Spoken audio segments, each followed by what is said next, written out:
Voilà un reportage qui nous fait bien plaisir. Un reportage sur notre première mission humanitaire en République dominicaine en partenariat avec l'association OIR Paravivir. Une mission joliment médiatisée grâce notamment à la présence d'Evelina Rodriguez, actrice et présentatrice très connue dans le pays. Et c'est justement Evelina, aux côtés d'Aline, qui reçoit les premiers enfants. Premier passage, comme d'habitude, chez l'ORL.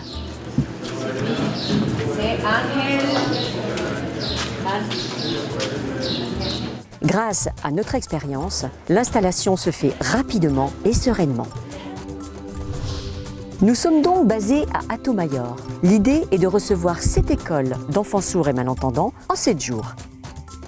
C'est Nathanaël, président de l'association OIR Paravivir, qui a l'honneur d'accueillir la première école.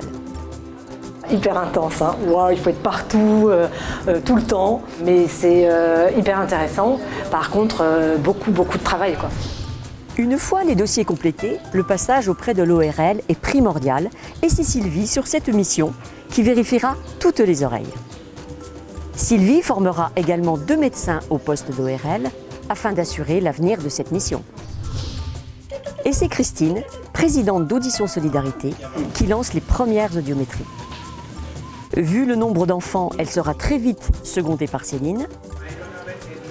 Le fait d'arriver dans cet endroit où on a été très bien accueillis et de voir défiler toutes ces écoles, il y a une énergie que l'on met chaque jour sur chaque école qui est impressionnante. Laurence, à son tour, viendra en renfort. Là, on va essayer de la laisser faire toute seule, maintenant qu'elle a compris. Oui, bravo! Et enfin, Fabienne, elle aussi, viendra donner un coup de main en audiométrie. Ouais, super! Là, en fait, on initie un novice total et on leur apprend les bases même de notre métier. Et c'est quelque chose auquel je ne m'attendais pas. Le mot formation pour Audition Solidarité est fondamental et transmettre notre savoir est jubilatoire.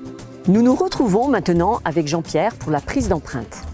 En fait, c'est aussi agréable les grands que les petits. Alors certes, il y a toujours un affect un peu différent avec les petits, mais avec les grands, c'est bien aussi parce qu'on sent que ça leur apporte un plus, vraiment bien. Voilà, vamos, hacer el molde, si? On a pu former 2 personnes à la fabrication des embouts. Et ça, c'est vraiment très chouette parce qu'ils ont bien accroché, ils ont vite pigé le truc et ça, c'est génial. Je suis très content. La fabrication des embouts s'effectue en totale autonomie au bout de quelques jours. Une vraie satisfaction pour Céline et Georges. La chaîne se poursuit maintenant au niveau de l'appareillage. Des moments toujours bien émouvants, immortalisés à notre plus grande joie par les membres de la fondation d'entreprise Air France.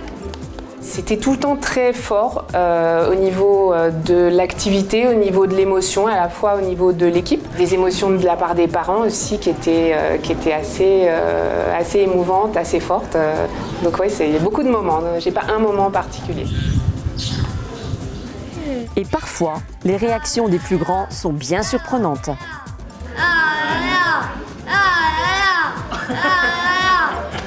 Quel bonheur de faire ce métier! C'est vrai qu'il y a eu un moment en journée où, à l'activation des appareils, j'ai vraiment senti que ça montait, mais pour nous deux finalement, parce que je m'y attendais pas vraiment et lui non plus, mais il a commencé à oraliser et c'est monté. Et ouais, c'était un gros moment d'émotion. Ouais. Nous voici en orthophonie, un apprentissage essentiel, car cela permet à l'enfant d'entrer dans le son et d'oraliser. Ce ne sera pas une tâche facile pour nos 2 orthos, Anaïs et Claire, et nous savons que ce travail sur les 4 années à venir sera d'une grande importance. C'était très intense. Les moments forts, c'était les moments où je pouvais relâcher un petit peu et me sentir comme dans un jeu et un échange avec les enfants sur des jeux de rythme ou des choses comme ça, où vraiment j'arrivais à relâcher, moi aussi à entrer dans le jeu et jouer avec eux.